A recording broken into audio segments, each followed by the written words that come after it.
Daniel had been a ranger for 8 years, long enough to know that people left behind more than just trash when they departed these wilderness sanctuaries.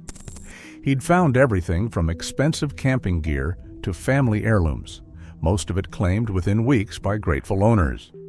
But this particular site, tucked away near the lake's eastern shore, looked like it hadn't seen visitors in years. Daniel was about to mark the site as reclaimed by nature when a glint of metal caught his eye. Wedged between two boulders and nearly hidden by overgrown vegetation was the corner of an old cooler, rust-stained and buried under years of pine needles and debris. He pulled on his gloves and pried it free, heavier than expected. The rusted exterior was sealed with marine-grade tape, the kind serious campers use to keep bears out. Daniel set it on a flat boulder, noted a faint 2005 manufacturing date, and photographed it before carefully peeling away the weathered tape. The lid opened. Inside, wrapped in multiple layers of heavy-duty plastic bags, was a small metal lunchbox, the kind children carried to school, decorated with cartoon characters that had been popular years ago. Daniel's training kicked in. After 8 years of finding lost property, he knew to document everything before disturbing it further. He took more photographs, then carefully lifted the lunchbox from its plastic cocoon. The lunchbox wasn't locked, but the clasp was stiff with age. When it finally opened, Daniel found himself staring at contents that made his stomach tighten with unease. 2 friendship bracelets lay side by side, their bright colors faded, but still recognizable. One was pink and purple, with small plastic beads spelling out EMILY. The other was blue and yellow, reading HANNAH. Beneath the bracelets was a Polaroid photograph, its edges yellowed with age. The photo showed 2 young girls, maybe 6 and 8 years old, standing beside a tent with Tenaya Lake visible in the background. They were smiling at the camera, arms around each other's shoulders, wearing the same friendship bracelets that now lay in the lunchbox. But what caught Daniel's attention was a figure in the background of the photo, partially obscured by shadows, but clearly visible enough to make out a distinctive red flannel shirt. At the bottom of the lunchbox was a folded park map, the kind distributed at entrance stations. Someone had marked it with red ink, circling several locations around Tenaya Lake and drawing lines between them. One circle was marked with the words "Safe Place" in careful block letters. Daniel closed the lunchbox and sat back on his heels, his mind racing. In his 8 years as a ranger, he'd never found anything quite like this. The items felt too personal, too carefully preserved to be simple lost property. And something about those names, Emily and Hannah, tugged at his memory. He pulled out his radio and reported into the ranger station. He explained that this was Mercer at Tenaya Lake and that he needed to speak with Chief Ranger Williams immediately. He said he had found something unusual during the campsite sweep, a sealed cooler containing what appeared to be children's belongings, and added that it might be serious enough to involve the sheriff's office. Daniel described the bracelets, the photograph, and the marked map. As he spoke, he found himself studying the photo more closely. The girls looked happy, carefree, the way children should look when camping with their families. But the figure in the red flannel shirt bothered him. Something about being partially hidden behind a tree suggested they weren't part of the family group. Williams's response was firm. He told Daniel to bring everything back to headquarters, not to let anyone else handle it, and that he would contact the sheriff's office to have someone meet them. Daniel carefully repacked the lunchbox and secured it in his patrol vehicle. As he drove back toward the valley, he couldn't shake the feeling that he'd stumbled onto something significant. The care with which the items had been preserved, the remote location where they'd been hidden, the marked map, none of it felt random. At headquarters, Daniel immediately went to the archives room where missing persons reports were filed. He'd remembered correctly about the names Emily and Hannah, triggering something in his memory. It took him 20 minutes of searching through files from 2006, but he found what he was looking for. The report was dated July 15, 2006. Emily Lawson, age 8, and Hannah Lawson, age 6, had disappeared from their family's campsite near Tenaya Lake. They'd been camping with their parents, Laura and Michael Lawson, when the girls vanished sometime during the night. An extensive search had been conducted involving multiple agencies and hundreds of volunteers, but no trace of the children had ever been found. Daniel read through the file carefully. The girls had been wearing friendship bracelets when they disappeared, bracelets that matched the description of the ones he'd just found. He was still reading when Chief Williams appeared with a woman in plain clothes. Williams introduced Detective Carla Ruiz, who had worked the case as a junior investigator. She studied the photo and recalled an unidentified, unpermitted camper seen in the area that summer, someone living rough who disappeared when the girls did. The map's circles matched remote, hidden spots around the lake. The next morning, Daniel led Ruiz to the discovery site, hidden from any trail. She photographed and measured the scene, remarking that only someone familiar with the area or someone living in it would know how to find such a location.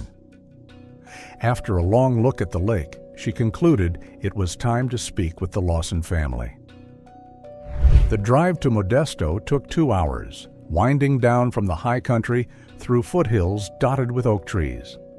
Daniel had volunteered to accompany the detective, partly out of professional duty and partly because he couldn't shake his personal connection to the case. He had 2 daughters of his own, ages 7 and 9, and the thought of them vanishing in the wilderness he was sworn to protect haunted him. The Lawson house sat on a quiet suburban street. It was a modest 2-story home with a well-maintained garden and a swing set in the backyard that looked like it hadn't been used in years. Laura Lawson answered the door before they could knock. She was a woman in her early 50s with prematurely gray hair and eyes. She seemed to know immediately why they had come. She said they were there about Emily and Hannah. Detective Ruiz introduced herself and Daniel, explaining that he was the ranger who had found the items. Laura nodded and stepped aside to let them in. She told them that Michael was at work but on his way home, and then led them to a living room that felt frozen in time. Family photographs covered every surface, most of them featuring 2 young girls with bright smiles and matching friendship bracelets. She explained, almost apologetically, that she had kept the girls' room exactly as it was, unable to change anything even after 13 years. Detective Ruiz carefully removed the Polaroid from an evidence bag and asked her to look at it. Laura's hands trembled as she took the photo, fresh tears spilling down her cheeks as she confirmed it was them. She said it had been taken on their last camping trip, the very day before they disappeared. She remembered Hannah had just learned to braid friendship bracelets and was so proud of the ones she made. Daniel, speaking gently, asked if she noticed anyone else in the photograph. Laura moved closer to the window, studying the background carefully. Her expression shifted as recognition hit her. She said there was someone behind the tree, a man in a red shirt. She remembered him now. He had helped them unload firewood from their car on the first day, saying he was camping nearby and wanted to help when he saw Michael struggling with the heavy logs. When asked to describe him, she said he was middle-aged, maybe 45 or 50, thin and weathered from living outdoors. He had worn a red flannel shirt and old jeans, and he seemed polite enough. She remembered him complimenting the girls on their bracelets, something that made her voice break as she recalled how proud Hannah had been. She thought his name had been Len, or perhaps Leonard. He claimed to be doing maintenance work in the park, though he said he preferred camping to being housed in employee quarters. That detail made Daniel and Ruiz exchange a look, because they both knew real maintenance workers weren't permitted to camp in the backcountry. Laura held the photo closer to the window, using the natural light to examine it more carefully. Her expression changed suddenly. "There's someone behind that tree, a man in a red shirt." She looked up sharply.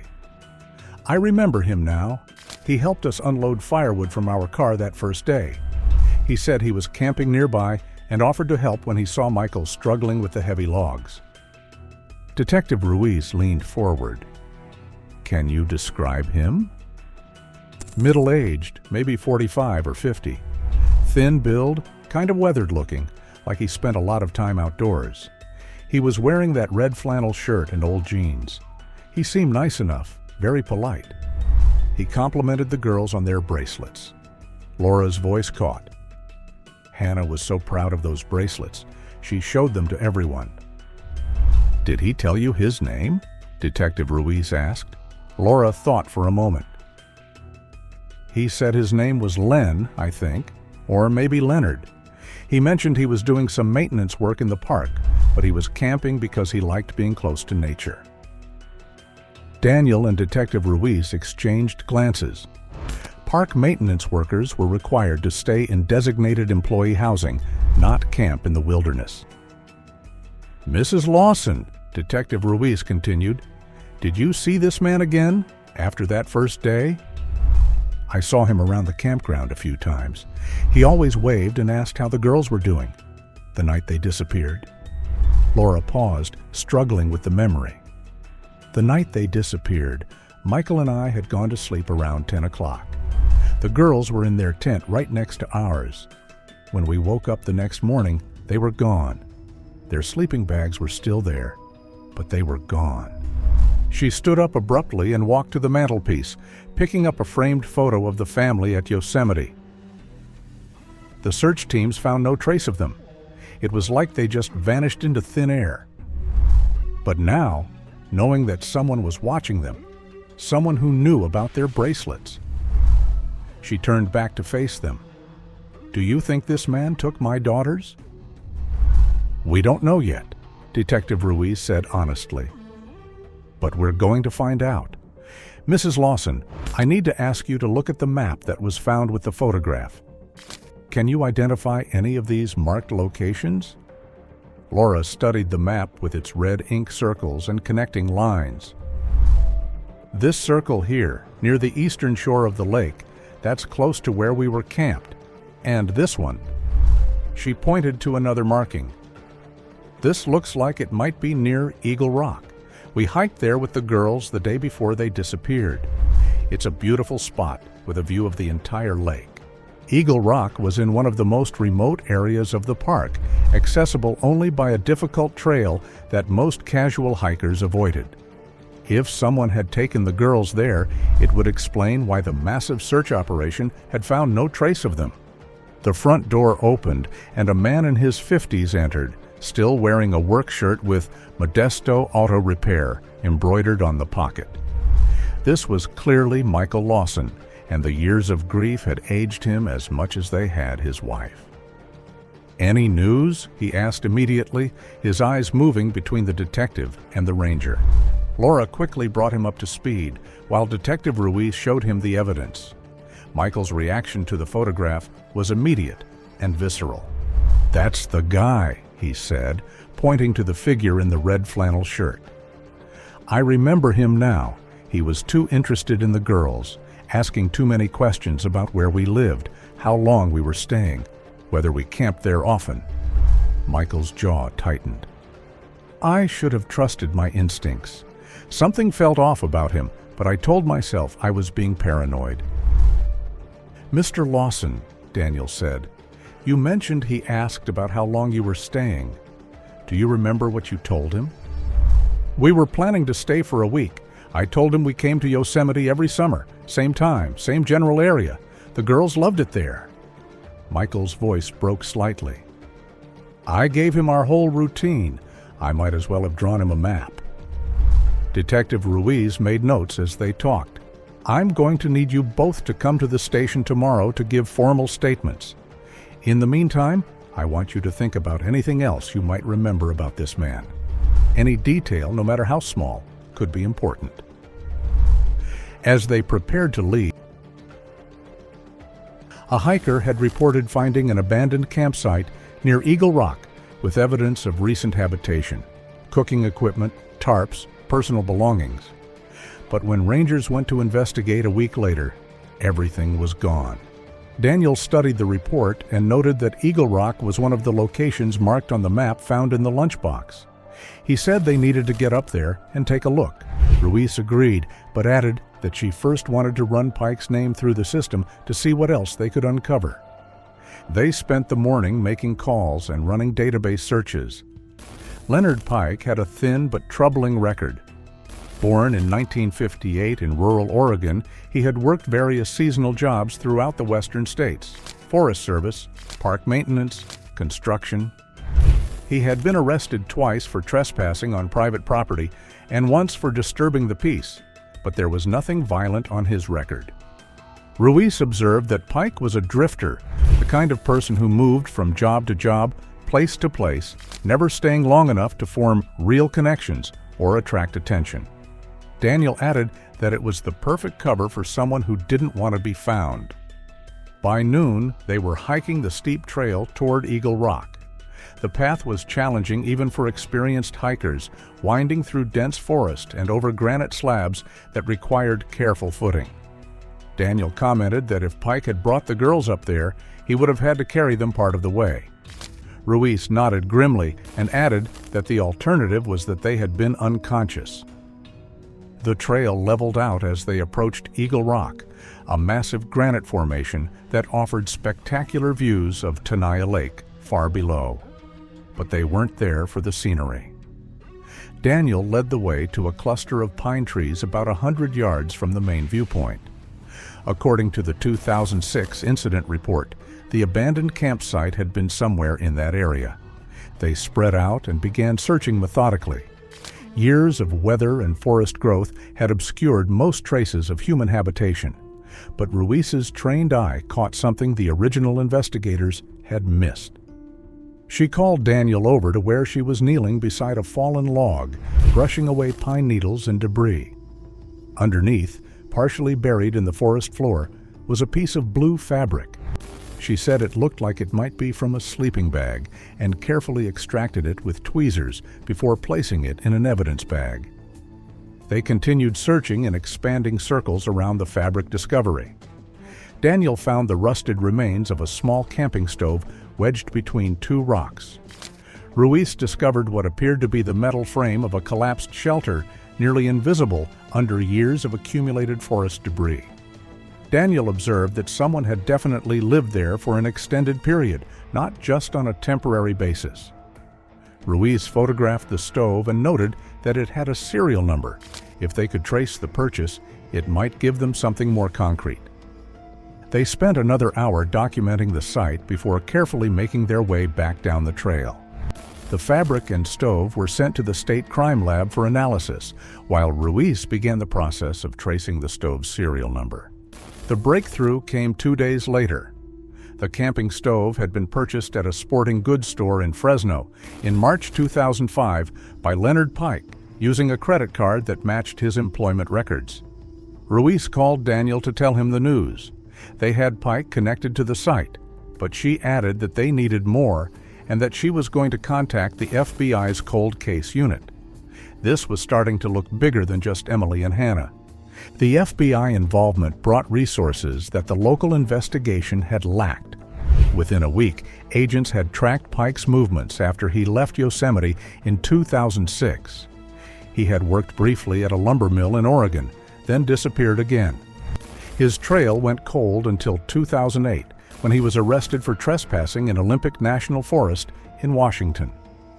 Agent Sarah Chen explained during a briefing at park headquarters that Pike had been living off the grid, moving from forest to forest and national park to national park, always staying just long enough to avoid detection. She spread out a map of the western United States marked with red pins, pointing out at least 6 locations where Pike had worked or been reported between 1995 and 2006. 3 of those locations had unsolved child disappearances during the same periods. Daniel felt sick looking at the map. He asked if they thought Pike had done this before. Chen admitted that they believed it was possible. The pattern fit. Remote locations, children who disappeared without a trace, and a transient worker who always vanished around the same time. Detective Ruiz leaned forward and wanted to know what their next step would be. Chen told them their priority was to find him. Analysts had been working on his pattern of movement and determined that Pike tended to stay in the Pacific Northwest, moving between Oregon and Washington. Teams were already checking every national forest, every seasonal employment office, and every other place he might surface. The search for Leonard Pike took 3 more weeks. He was finally located in a small logging town in eastern Oregon, living in a rundown trailer and working under a false name at a sawmill. Local police arrested him without incident on a federal warrant. Daniel and Detective Ruiz drove to Oregon for the interrogation. Pike was a small, wiry man who looked older than his 61 years. His hands were permanently stained with dirt and engine oil, and his eyes had the distant look of someone who had spent too much time alone in the wilderness. At the federal office, Agent Chen told Pike he was under arrest for the kidnapping and murder of Emily and Hannah Lawson. His reaction was not what anyone expected. Instead of denying the charges or demanding a lawyer, he simply nodded and said he had been waiting for that day for 13 years, knowing someone would eventually find them. The confession that followed was both detailed and disturbing. Pike described how he had watched the Lawson family for several days, learning their routines and identifying the girls as what he called perfect candidates for his so-called rescue mission. He explained with the matter-of-fact tone of someone discussing the weather that the world was too dangerous for children. Too much noise, too much corruption, too many people who would hurt them. In his mind, he had been saving them from all that. He had approached their tent in the early morning hours of July 15th, telling the girls that their parents had sent him to take them on a special sunrise hike. Trusting and excited, Emily and Hannah had followed him willingly into the wilderness. Pike explained during questioning that he had prepared a place for them, a safe place where they could live simply, away from the chaos of the modern world. He said he intended to teach them how to survive in nature and become self-sufficient. Daniel had to leave the room at that point. The casual way Pike described kidnapping 2 children as if he had been doing them a favor was more than he could handle. Detective Ruiz pressed forward, asking what had happened to Emily and Hannah. Pike's expression grew sad as he recounted that they had become sick during that first winter. He claimed he had tried to care for them, but without medicine, they were too young and fragile to survive the cold. When Ruiz asked where they were now, Pike said he had buried them near Eagle Rock, in a spot overlooking the lake they had loved so much. He explained that he thought they would have wanted to rest somewhere beautiful. The search for Emily and Hannah's remains began the next morning. Pike agreed to lead investigators to the burial site, though his directions were vague and confused after 13 years. He kept repeating that it was near the big rock shaped like an eagle, under the pine trees with a view of the whole lake. Daniel found himself walking beside Pike as they climbed the familiar trail to Eagle Rock. The man seemed smaller somehow, diminished by his confession. Though he moved with the sure steps of someone accustomed to the wilderness, his shoulders were hunched as though weighed down by shame or exhaustion. Daniel asked why Pike had kept the girls' bracelets and hidden them in the cooler. Pike remained quiet for so long that Daniel thought he would not answer. Eventually, he explained that the bracelets had been a source of pride. Hannah had made them herself, braiding the threads and choosing colors to match their favorite things. Pink and purple for Emily, who loved flowers, and blue and yellow for Hannah, who loved the sky and sun. After the girls had died, Pike said he could not bear to bury the bracelets. They had felt too full of life and too bright to consign to the ground, so he kept them safe, imagining that one day their parents might want them back. Detective Ruiz, walking behind them, noted everything Pike said, aware that even his confession would require corroboration through physical evidence. They reached the area where Daniel and Ruiz had previously found the camping equipment. Pike looked around, clearly disoriented by how much the forest had changed. He remarked that there had once been a fallen log there, against which he had built a shelter, and said that the girls had helped him gather pine boughs for the roof. The FBI forensic team began setting up their equipment while Pike searched for landmarks. After nearly an hour of wandering, he stopped at a small clearing about 50 yards from Eagle Rock. He told them simply that this was the place where he had laid the girls to rest.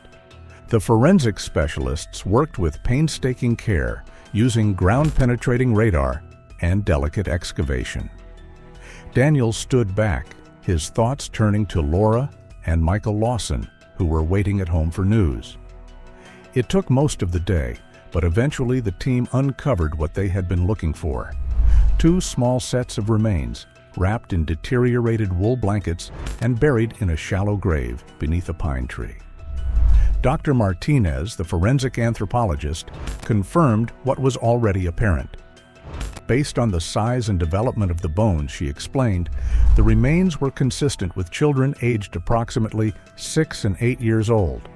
She added that dental records would be needed for positive identification, but no one doubted who had been found. Pike watched the excavation with tears streaming down his weathered face. He said that when the girls were sick, he had sung them lullabies his mother once sang to him, wanting them to know they were not alone. Agent Chen placed him formally under arrest once more. Pike would be transported back to California to face charges of kidnapping and murder. The next day, Laura and Michael Lawson stood in the same spot where Daniel and Detective Ruiz had found their daughters. Laura carried a small bouquet of wildflowers, pink and purple for Emily, blue and yellow for Hannah. Through her tears, she remarked that the place was beautiful and that her daughters would have loved the view. Michael, more practical in his grief, told Agent Chen that he wanted to know everything. He needed to understand exactly what had happened to his daughters, how they had lived, and how they had died. Agent Chen had prepared for this conversation. She explained that Pike's statement and the forensic evidence indicated the girls had lived in a makeshift shelter for approximately 5 months. Pike claimed he had tried to care for them, teaching survival skills and keeping them fed with foraged food and cached supplies. She paused, choosing her words carefully, and said the forensic examination suggested they died of exposure and malnutrition during the winter of 2006. Pike maintained that they had become ill in December and died within days of each other. Laura clutched her husband's arm and asked if they had been harmed. Chen answered gently that there was no evidence of physical abuse. Pike seemed to have genuinely believed he was protecting them, though his methods had been both criminal and ultimately fatal. The Lawsons spent an hour at the site, saying goodbye to their daughters in the place where they had spent their final months. When they were ready to leave, Laura approached Daniel and expressed her gratitude, saying that without his discovery of the cooler, they might never have known what had happened. As the Lawsons prepared to leave Yosemite, they made one final stop at the campsite, where their family's last happy memories had been made. The area looked different now. The Forest Service had installed new safety measures and improved lighting in response to the case. The legal proceedings that followed were swift. Pike pled guilty to all charges, sparing the Lawsons the trauma of a trial. He was sentenced to life in prison without the possibility of parole. 6 months later, Daniel received an invitation to the dedication of the Emily and Hannah Lawson Memorial Trail, a new hiking path that connected several of Yosemite's family-friendly campgrounds. The trail featured educational stations about wilderness safety and emergency procedures,